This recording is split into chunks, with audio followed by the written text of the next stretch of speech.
హౌస్లో కంటెంటెంట్ నామినేషన్ మొదలైపోయింది. గీతు ఇంకా రేవంత్ ఇద్దరు కూడా పెరుగు కోసం గొడవ పడుతూ ఉంటారు. నాకు పెరుగే సరిపోలేదు అంటే నీ పెరుగు నేనేం తీసుకుని ఆ పెరుగు నేను వరుకుతున్నాను, నువ్వు నన్ను అడగడానికి నువ్వెవరు అంటూ ఇంకా రేవంత్ ఫైర్ అవుతూ వస్తాడు గీతు మీద. ఇంకా ఫైర్ నామినేషన్ మొదలవడంతో వినయ సూర్యని నామినేషన్ చేసుకుంటూ వస్తుంది.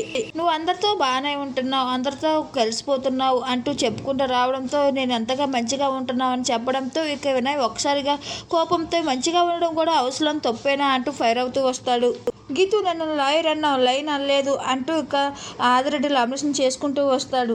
ఇక ఆదిరెడ్డి మెరీనాల మధ్య కూడా ఘాటుగానే లామినేషన్ మొదలయ్యింది. వీళ్ళిద్దరు ఫైర్ అవుతూ ఒకరొకరు గొడవ పడుతూ ఉంటారు. నువ్వేం ఆడావు అనేసి ఆదిరెడ్డి అడుగుతూ ఉంటాడు. అందరూ ఈ గేమ్లో ఇద్దరిని లామినేషన్ చేయడం జరుగుతుంది. ఇంకా సత్య కూడా చాలా కోపంతో నాకు దురదక్క పోయిన తెచ్చి ఒంటికి పూసుకుంటానంటూ ఫైర్ అవుతూ వచ్చింది. ఇక అయితే ఎపిసోడ్లో ఏం జరుగుతుందో చూద్దాం.